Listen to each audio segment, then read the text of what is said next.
3장 13절로 14절까지 말씀 보겠습니다.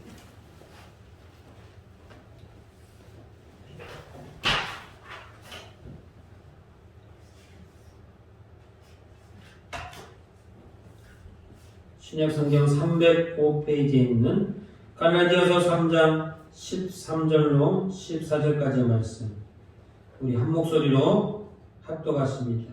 그리스도께서 시작. 그리스도께서 우리를 위하여 저주를 받은 바 되사 율법의 저주에서 우리를 속량하셨으니 기록된 바 나무에 달린 자마다 저주 아래에 있는 자라 하였습니다. 이는 그리스도 예수 안에서 아브라함의 복이 이방인에게 미치게 하고 또 우리로 하여금 믿음으로 말미암아 성령의 약속을 받게 하려 함이라. 아멘. 성령의 약속이라고 하는 제목으로 함께 은혜 받기를 원합니다. 십자가는 이제 중죄인들에게 사형을 집행할 때 쓰는 이제 그 형벌의 한 방법입니다. 그러니까 같은 사형수라도 다양한 방법이 있습니다. 형벌을 주는 방법이 다양한데 아주 극형에 처할 때 이렇게 십자가형을 내리게 되는데, 손과 발에 못을 박아서 십자가 모양의 나무에 이렇게 매달아 놓게 됩니다. 손과 발에 못을 박았다고 사람이 쉽게 죽나요? 쉽게 죽지 않죠. 그러니까 십자가형이라고 하는 것은 이제 가장 잔인하고 가장 고통스럽게 죽게 하는 한 가지의 방법입니다. 그래서 이제 가족들이 와가지고 그 십자가형을 집행하는 이제 병사들에게 뇌물을 씁니다. 살려달라고 뇌물 쓰는 게 아니고요, 저기 가가지고 창으로 배 한번 찔러달라, 빨리 죽게 해달라 그 얘기입니다. 고통스럽게 저렇게 매달아놓고 이제 산채로 이제 까마귀가 와서 눈을 파먹고 이렇게 처참하게 하지 말고 빨리 저기 가가지고 다리 한쪽 좀 분질러 달라고, 그렇게 뇌물을 써요. 그러니까 십자가형이라고 하는 것은 지독히도 고통스러운 잔인한 방법이다 라고 하는 것을 우리가 알게 됩니다. 예수님은 누구를 위해서 이런 고난, 이런 고통을 받으셨을까요? 오늘 본문에 나와 있죠? 13절에 보니까 그리스도께서 우리를 위하여 저주를 받은 바 되셨다. 우리가 받아야 할 저주가 원래 있었는데, 우리의 죄와 허물로 인해서 우리가 받아야 할 저주가 있었는데 그 저주가 우리에게 임하지 않도록 예수님이 우리를 대신해서 그 저주를 받으시려고 십자가에 죽으셨다 라고 하는 의미입니다. 예수님의 입장에서는 우리의 죄와 허물을 대신 지시려고 십자가에 죽으셨다는 것인데, 유대인들은 왜 예수님을 십자가에 못 박았을까요? 십자가에 못 박아 죽는 이 사건은 똑같아요. 그런데 예수님의 입장과 유대인의 입장이 다르더라 그 얘기입니다. 십자가에 못 박는 이유가 달라요. 예수님은 오늘 본문에서 보는 바와 같이 우리의 죄와 허물을 대신 지시려고, 우리의 죄를 용서해 주시려고 십자가에 못 박혀 죽으셨다면, 유대인들은 왜 예수님을 십자가에 못 박았을까요? 왜 청중들이 일주일 전에는 종려나무 가지를 꺾어서 손을 흔들며 자신이 입던 겉옷을 벗어서 이제 양탄자같이 깔아서 예수님이 가시는 길을 환호했어요. 호산나 호산나. 다윗의 자손으로 오시는 이여. 다윗의 자손으로 오시는 이여가 뭔 뜻이에요? 하나님의 보내신 자, 메시아가 됩니다. 메시아로 얘기했어요. 그런데 일주일이 지난 이후에는 어떻게 해요? 십자가에 못 박아라. 십자가에 못 박아라. 욕하며 돌을 던지고 침을 뱉었습니다. 왜 이렇게 갑자기 변하게 됐죠? 사람이 경우가 있어야지. 이렇게 그냥 1년 다니고 2년 다니고 일주일 만에 태도를 바꿀 수 있을까? 왜 못 박았을까요?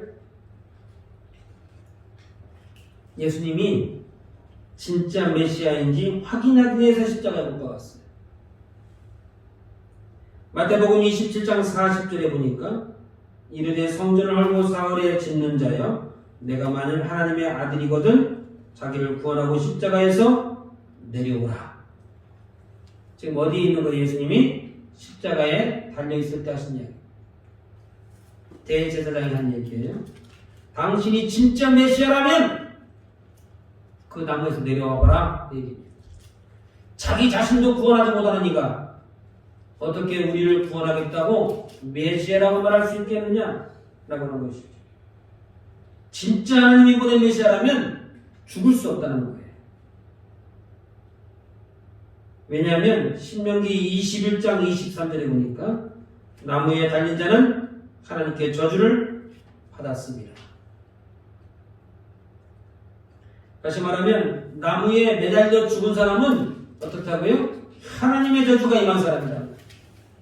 그러니까 나무 십자가 거기에 매달려 죽으셨다면 그는 메시아일 수 없다는 것. 그러므로 진짜인지 가짜인지 확인해 보려면 딱 한 가지 방법밖에 없는 거예요. 십자가에 달아보면 알 수 있다고 얘기합니다. 진짜 하나님의 아들이라면 십자가에 달려서 죽을 수 없고 내려오겠지. 그러나 그가 죽었다면 그는 메시아가 아니라는 거예요. 이와 같이 똑같은 십자가라도 십자가 사건은 한 번 있었잖아요. 예수님의 생각과 사람의 생각이 이렇게 다릅니다. 우리의 신앙생활도 동일하죠. 우리의 신앙생활이 다 똑같이 보이는데 우리가 하나님 뜻에 순종하느냐 아니면 우리의 계획과 욕심을 따르느냐에 따라서 그 결과가 완전히 다르게 나타납니다. 어떤 목적으로 신앙생활하느냐, 어떤 목적으로 나를 십자가에 못 박기를 원하느냐, 그거에 따라서 우리에게 주어지는 상급과 멸류관이 180도 다르게 나타난다라고 하는 것입니다. 그러므로 하나님을 향한 우리의 생각과 계획이 무엇인지 분명히 해야 할 이유가 바로 여기 있습니다. 그것이 조금이라도 하나님 뜻에 거슬리고 맞지 않다면 우리의 신앙생활은 헛것이 되는 거예요. 그러니까 중요하다 그 얘기입니다. 그러므로 저와 여러분들의 하나님을 향한 우리의 계획과 생각이 무엇인지 분명히 하셔서 언제든지 하나님께 인정받고 쓰임받는 저와 여러분 되시기를 주님의 이름으로 축원합니다. 제자들의 입장에서 보면 어떨까요? 지금 예수님의 입장과 이제 주변에 있었던 유대인들의 입장, 특별히 십자가에 못 박았던 대제사장을 비롯한 유대인들의 입장을 봤습니다만 제자들의 입장은 뭘까요? 지금까지 누구인 줄 알고 따라왔어요? 하나님의 아들인 줄 알고 따라왔어요. 메시아인 줄 알고 지금까지 따라다녔는데 지난 3년간 생업을 포기하고 가정을 기도하고 오로지 주님이 가시는 길이라면 밤낮 불철주야 쫓아다니고 광풍이 부는 바닷속이라도 뛰어들었어요. 그런데 십자가에서 이렇게 무기력하게 죽으신다면 지금까지 따라다녔던 예수님의 제자들은 뭐가 되는 거예요? 그냥 무일푼으로 빈손으로 돌아가는 것도 억울하겠습니다만 이제는 지명수배가 될 수도 있는 판국이 되어버린 거예요. 그러므로 예수님의 제자들은 십자가에서 죽으시는 예수님을 보고 무기력해질 수밖에 없습니다. 내가 지금까지 뭐 했지?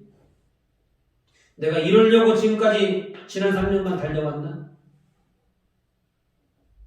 많은 무리들이 결국에는 흩어지게 될 것입니다. 이것이 바로 십자가에 못 박았던 사실은 마귀의 전략이죠. 사람들은 그냥 메시아인지 아닌지 확인하려고 십자가에 못 박으라고 외쳤습니다만 마귀는 어때요? 또 다른 전략을 갖고 있었습니다.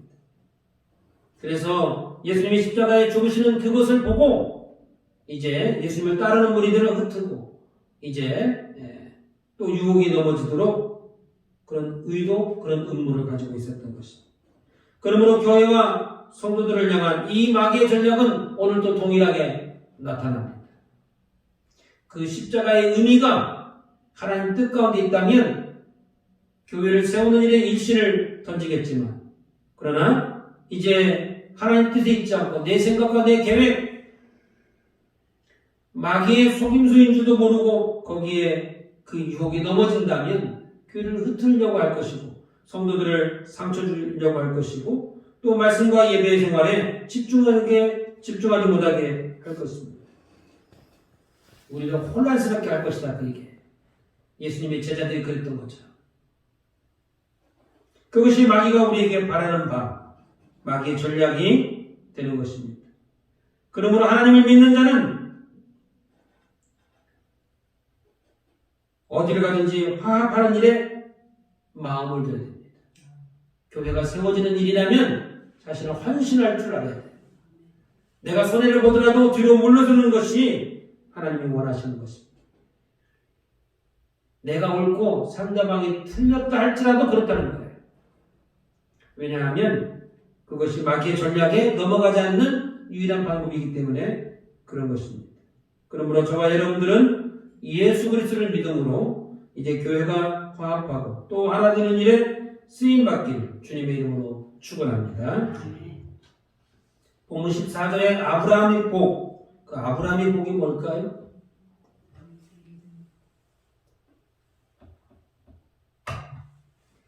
아브라함의 복은 창세기 12장부터 15장에 나와 있는 아브라함과 맺은 언약입니다.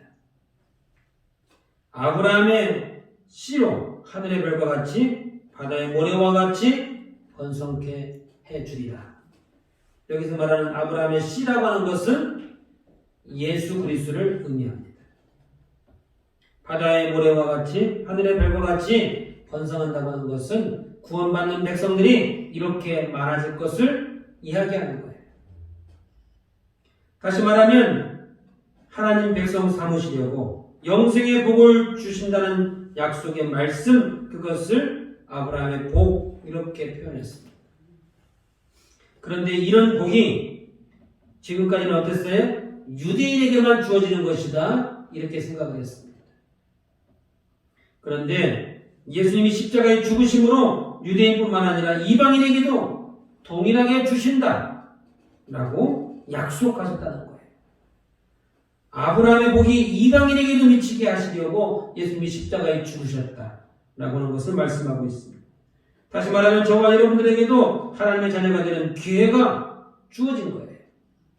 무엇 때문에? 십자가 사건 때문에 그런 것입니다. 우리도 천국에서 영생할 복이 이제 우리 앞에 생겨난 것입니다. 이것이 어떻게 가능해졌습니까? 예수님이 십자가에 죽으심으로 이와 같은 복이 가능해지는 것입니다. 그러므로 우리에게 있어서 가장 중요한 것이 무엇인가요? 우리에게 있어서 가장 중요한 게 뭐예요? 예수님의 십자가 사건이죠. 그 십자가 사건이 없었다면 저와 여러분에게 복음이 전해지지 않았을 것이고 아브라함의 복이 임하지 않았을 것이기 때문에 그런 것입니다. 그렇기 때문에 저와 여러분뿐만 아니라 기독교 역사상 가장 중요한 것이 있다면 뭐냐면 이 십자가 사건입니다. 십자가의 능력은 두 가지를 가능하게 했습니다. 오늘 본문에 보니까 첫 번째가 뭐냐면 아브라함의 약속의 복이 오늘 우리에게도 적용되더라 라고 하는 것입니다. 그것이 가능하게 한 것, 그것이 십자가의 능력입니다. 우리도 하나님의 자녀가 되는 권세,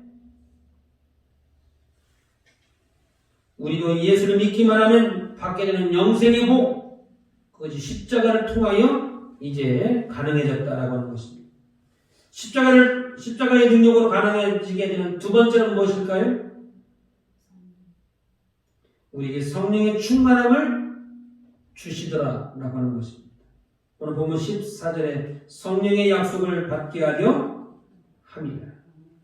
성령의 약속이 뭔가요? 네? 구원?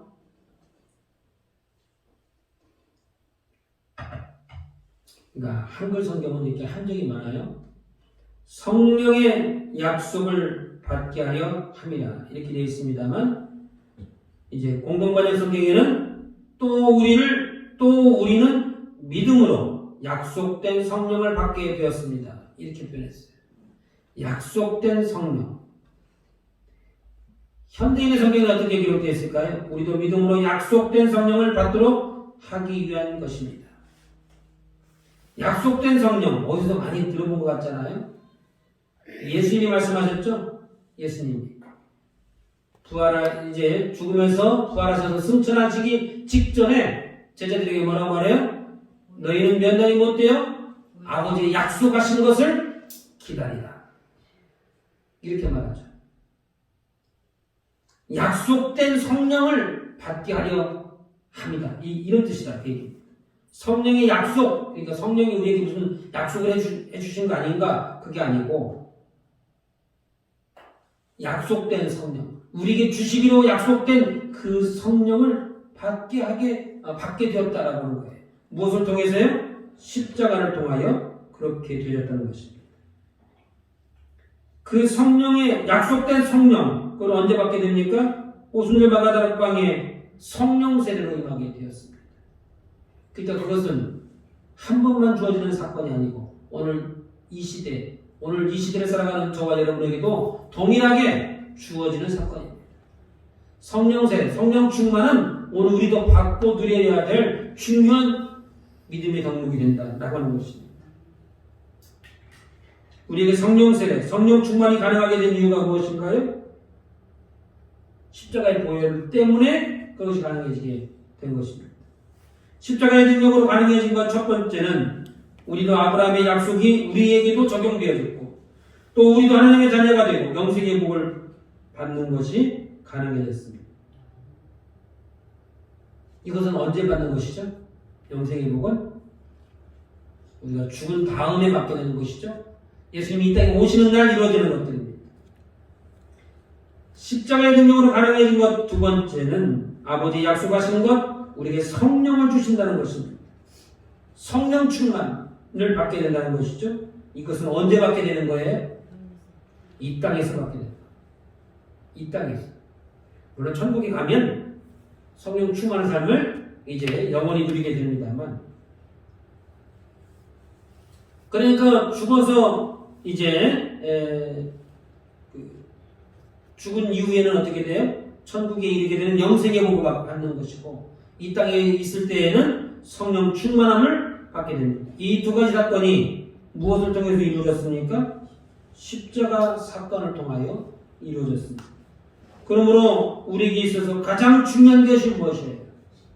십자가 사건이죠. 십자가 사건을 아무리 강조해도 지나침이 없다 그 얘기입니다. 다시 말하면 십자가의 능력을 경험해보지 않고서는, 십자가의 보혈을 체험해보지 않고서는 예수를 믿는다 말할 수 없다는 것이죠. 십자가가 뭔지도 모르는데 교회만 열심히 다닌다고 해서 믿는다고 말할 수 있을까? 십자가의 능력이 뭔지도 모르는데, 그것이 뭔지도 모르면 이 두 가지는 물 건너간 거 아니에요? 십자가의 능력을 통해서 영생의 복도, 성령의 충만함도 주어지는 것이라면 십자가의 능력을 알아야, 십자가가 뭔지 정도는 알아야 그나마 이 두 가지가 가능해지는 것이에요. 그러니까 우리에게 있어서 십자가의 이 능력, 그것을 체험한다고 하는 것은 매우 중요한 것이 되는 것입니다. 우리가 진짜로 예수를 믿는다면, 말을 좀 바꿔서 얘기해본다면, 뒤집어서 얘기해보면 뭐예요? 우리가 진짜로 예수를 믿는다면 반드시 나타나는 두 가지가 있다는 거예요. 그게 뭐예요? 영생과 성령 충만. 반드시 이제 진짜로 예수를 믿는다면 반드시 나타나는 그 두 가지, 구원받는 것과 성령 충만함으로 나타나더라라고 하는 것입니다. 그러므로 우리가 구원받는 것과 성령 충만받는 것, 여기에 관심을 가져야 되는 거예요. 여기에. 다른 데 관심 갖지 말고 여기에 관심 가져야 돼요. 이것이 본질이니까. 이것 때문에 예수 믿는 거잖아요. 천국 가기 위해서. 또 성령 충만 받기 위해서 우리가 부단히 노력해야 될 이유가 바로 여기 있는 것입니다.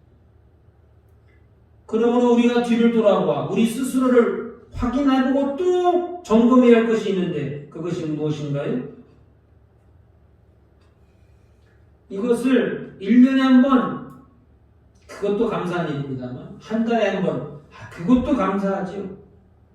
그걸 할 수 있으면 매일같이 점검해야 될 덕목이 있습니다. 그것은 나는 과연 구원 받았는가? 라고 하는 것입니다. 내가 이렇게 믿어도 천국 갈 수 있을까? 라고 하는 이 물음표를 누가 던져야 돼? 다른 사람이 던져주면 기분 나쁘잖아요. 너 천국 갈 수 있어? 아니, 물어보는 것도 한두 번이지. 맨날 물어봐. 매일같이. 그러면 빈정상하잖아요. 그러니까 누가 물어봐야 돼요? 내가 나한테 물어봐야 돼. 내가 이렇게 예수 믿어도 천국 갈 수 있을까? 나는 정말 진실한 믿음을 가지고 있을까? 지금은 말고 나중에 차차 좀 바쁜 일 끝나고 또 기회가 또 주어지면 그때 하지 뭐. 한꺼번에 한 번에 하면 되지. 매일같이 해요. 지금 못하면 나중에도 못하는 겁니다. 오늘 일을 미루는 사람은 내일 또 못하는 거예요. 나중에 할 사람은 지금도 할 수 있는 겁니다. 그러므로 우리의 구원을 점검하고 확인하는 것, 이것은 내일로 미룰 수 있는 일이 아니고 지금이라도 당장, 그리고 할 수만 있으면 매일같이 점검해야 할 믿음의 덕목인 것을 믿으시기를 바랍니다. 그러므로 우리가 뒤를 돌아보아서 확인하고 또 확인해야 할 것 한 가지가 무엇인가요? 나는 성령 충만한가? 성령 충만의 궁극적인 목표가 뭔가요? 내 생각, 내 계획을 십자가 앞에 던져버리는 거예요. 내 속사람을 십자가에 못 박는 거예요. 그리고 그것 때문에 성령 충만을 사모하는 거예요. 그것이 내 힘으로 되지 않으니까 성령의 강권적인 역사하심으로 나를 이끌어가 달라고, 나를 인도해 달라고, 그것 때문에 성령 충만을 사모하고 받는 것입니다. 그러므로 나는 성령 충만한가? 다시 말하면 나는 하나님 뜻대로 순종하고 살고 있는가? 이웃사람에게 원망 들을 만한 일은 없는가? 그것을 늘 살펴봐야 하는 것이죠.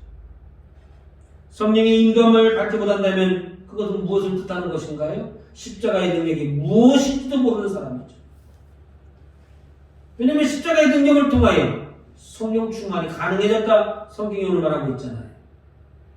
그러니까 십자가의 능력으로 성령 충만이 가능해졌다면 성령 충만을 받지 못한 사람은 어떤 거예요? 십자가의 능력이 무엇인지도 모르는 사람이 되는 것입니다. 그러면 그 성령 충만은 어떻게 받을 수 있습니까? 오늘 본문에는 믿음으로 말미암아.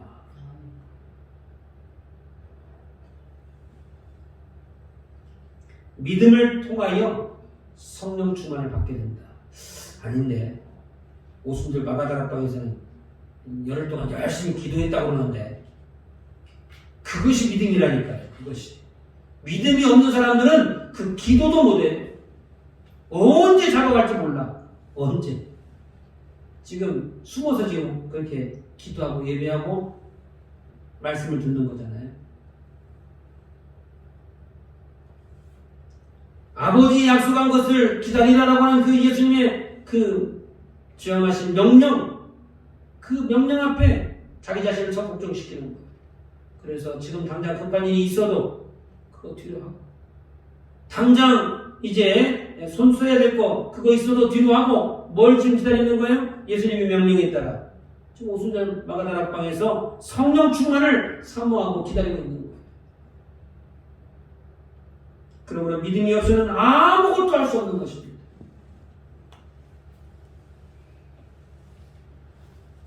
믿음이 무엇인가요? 예수님에 대한 믿음입니다. 예수님을 믿음으로 나도 영생에 이를 수 있다. 예수님을 믿음으로 나의 죄가 십자가의 보혈로 씻김 받는다고 하는 그 믿음, 그 믿음을 말하는 것이죠. 예수님을 내가 믿고 있는지 안 믿고 있는지 어떻게 알 수 있을까요? 그것은 다양하게 나타납니다. 진짜 믿는다면 우리 말과 행동이 달라집니다. 생각하는 것, 내 인생의 목표, 계획, 그것들이 송두리째 바뀌어져요. 삶의 기준이 달라진다 그 얘기입니다. 심지어 취미생활도 먹고 마시는 것도 다 달라지게 되어 있어요. 진짜 예수님을 믿는다면 하나님 말씀 앞에 절대적으로 순종하게 되어 있습니다. 누가 시켜서 하는 것이 아니고 그렇게 사는데도 불구하고 기쁘대요. 즐겁대요. 가만히 있어도 막 웃음이 나온대요. 그게 믿음의 증표예요. 진짜 믿는 사람은 하나님께 기도하는 모습이 달라집니다. 기도의 내용이 달라지고 매달리는 모습이 달라지죠. 그러므로 우리가 예수를 믿는지 안 믿는지, 성령 충만을 받았는지 안 받았는지, 구원받은 사람인지 아닌지 본인 스스로만 알고 있습니다만, 그러나 우리가 또 하나님의 이제 말씀으로 빚어진 영물이기 때문에 확신은 할 수 없어도 보면 안다 그 얘기입니다. 달라진 모습을 보고. 그러므로 오늘 이전에게 십자가의 능력을 경험하고 체험하셔서 우리의 구원을 확정하시고 성령의 능력으로 충만하시기를 주님의 이름으로 축원합니다. 우리 한번 같이 기도하십니다. 하나님, 오늘 우리에게 십자가의 능력이 임하게 하시고 십자가의 보혈로 인하여 우리의 죄와 허물이 아버지 완전히 씻김받는 정결한 모습을 허락하여 주옵소서. 진실한 믿음으로 우리의 구원을